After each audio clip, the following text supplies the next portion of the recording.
Welcome to Dateline Schools, a presentation of the St. Clair County Regional Educational Service Agency, with your host, Chris Troy.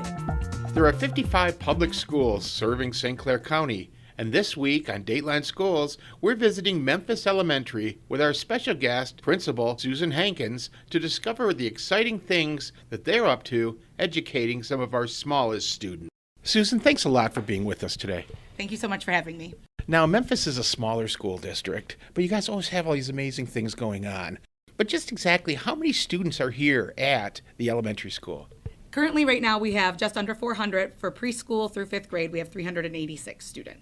Now, are most of these students bused in? I mean, this is kind of more of a rural area. So kind of explain to me how that works. Yes, we do have a small population that their parents drive them, but mostly our students are driven in by our school buses. Susan, you do such an amazing job with your students, and with spring being right around the corner, is it getting to be time for parents with real small ones to start thinking about registering their child into your kindergarten program? So it seems like each year these kindergarten kickoff programs come earlier and earlier, and last night we hosted our first round of kindergarten kickoff, and we did a signing day. So all our little kinders that came in were signing their commitment to be Yellow Jackets, and all those pictures are on our Facebook page. So we're looking for current students who are enrolled in our preschool programming, or students from around the district that maybe haven't had previous school experiences yet, and they're coming in to register for our kindergarten and our developmental kindergarten program, which is for students who are maybe not quite ready for kindergarten, but kindergarten age. And you say kindergarten age. What exactly are they? What are the age? When should parents start thinking about getting their kids ready for kindergarten? The time is now to start thinking about kindergarten. The age cutoff is September 1st. They must be 5 by September 1st. The last day they can turn 5 is December 1st. Susan, is kindergarten a full or half-day session like preschool? Sure, both programs, our developmental kindergarten and our kindergarten program, are both full-day programs. Students are here from 7:50 until 2:50. They eat lunch at school. They participate in our specials, art, music, our maker space, and they participate in a full day of academic programming. Now, I understand you have a new opportunity for students coming, and that is through a bookmobile. Tell me about that. So we are so excited. This bookmobile, we're calling it the Book Hive, has been a project that's been in the making since prior to COVID, and COVID kind of slowed things down. So the bookmobile is one of our old school buses that is no longer transporting students, and we've painted it blue. There's also pictures on our Facebook page. And right now the bookshelves are being installed, and we got some grants to fill the bus with books. And also we have a partnership with Outdoor Equipment.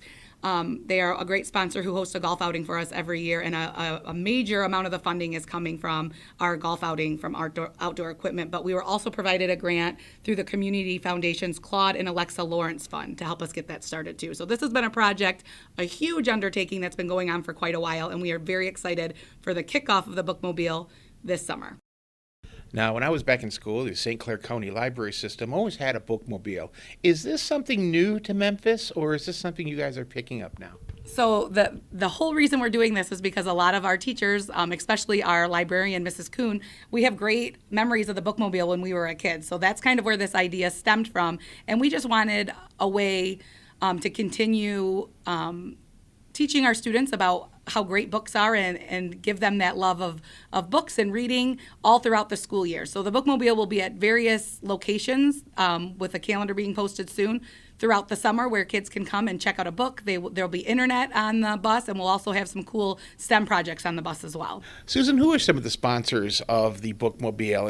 So every year we have a golf outing. It's called the Bad Boys Give Back Golf Outing. Last year was our 4th one. And companies around the local area, Outdoor Equipment, S&N Drywall, JP Asphalt, Unique Clips, BA Electric, Mr. B Heating and Cooling, H&M Machining, Delco Services, AIS Construction Equipment, T&J's The Pool Guys, District Council, One Union, and Larry's Automotive all helped to sponsor this golf outing. So their sponsorships for the golf outing all have helped various activities around Memphis Elementary School, the bookmobile being one of them.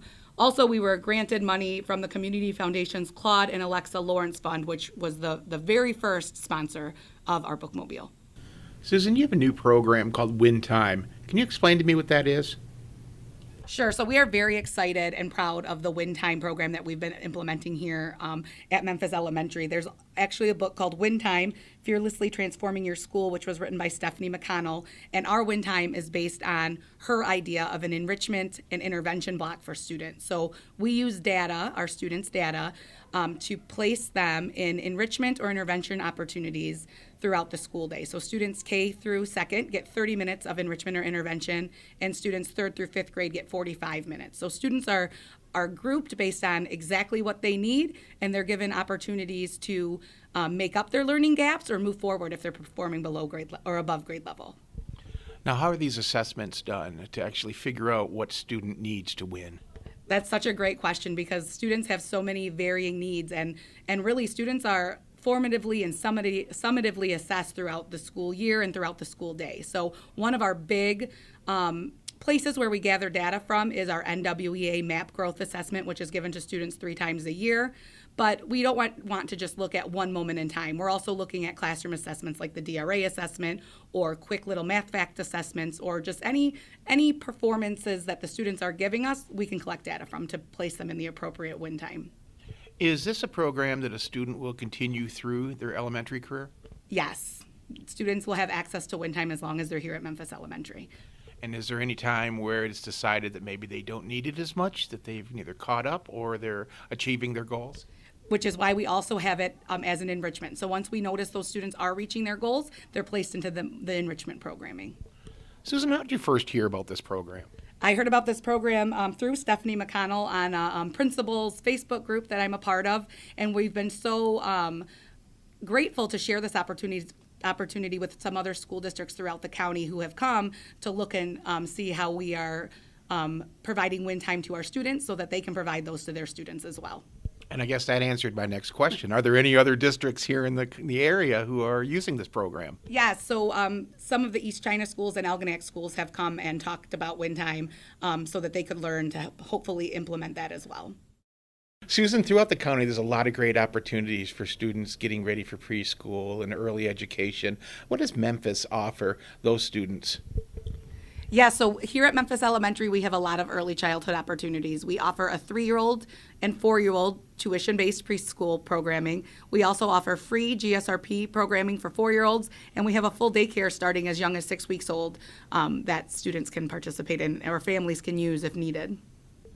Tell me about an average day of a student who's coming to a program. Sure. So our GSRP students, most of them are bused in, and they're here for full days, Monday through Friday. They're provided breakfast and lunch, and they spend a lot of time learning social and emotional skills as well as academic skills.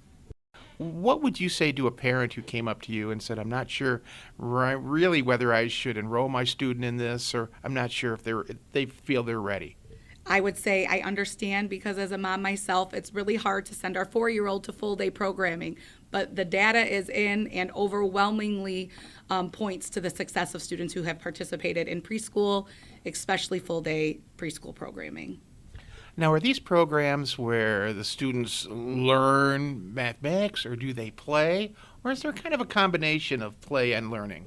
In all of our preschool programming, students learn through play.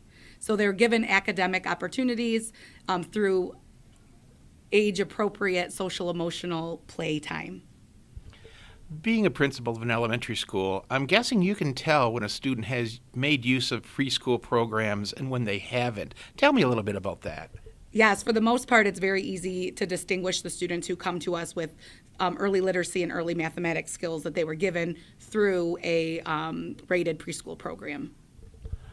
Now, Susan, with the soon-to-be implemented bookmobile, Memphis is really focusing on literacy, it seems.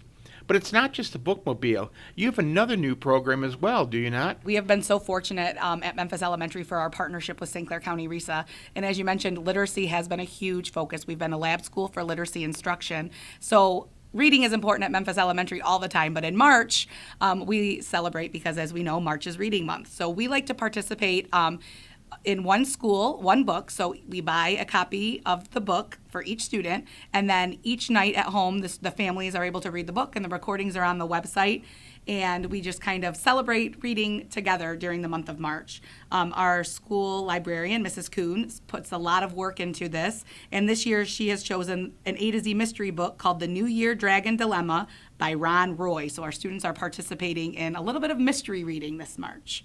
So a program like that, obviously you'll have a series of books that each student will get.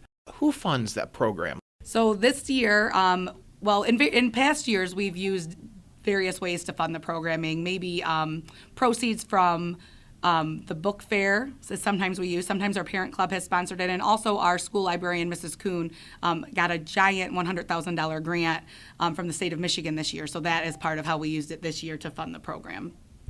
Well, that first book sounds really exciting. Can you give me a little preview of what else the students may be looking to read over the next month?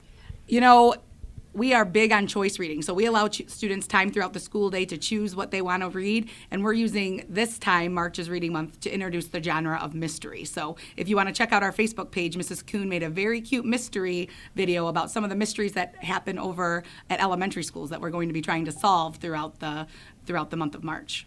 Is there anything the students do that you guys kind of work with to get them in the mood to start this new March's Reading Month? Sure. So the first week of March, the students participate in a Dr. Seuss themed Spirit Week. So the first day was the one fish, two fish, red fish, blue fish. So students were encouraged to wear red or blue.